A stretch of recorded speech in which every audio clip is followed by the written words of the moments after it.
మహాశివుణ్ణి ప్రార్థిస్తూ అదేవిధంగా తాండూరు నియోజకవర్గం అన్ని విధాలుగా బాగుండాలని చెప్పి కూడా ఆ మహాశివుణ్ణి ప్రార్థిస్తా ఉన్నాను.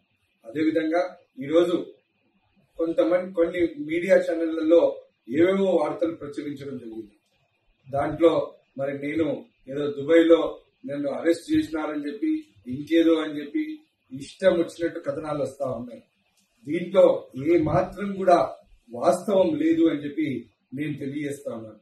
నేను ఇప్పుడు హైదరాబాద్ లో మా ఇంట్లో మణికొండలో ఉన్నాను.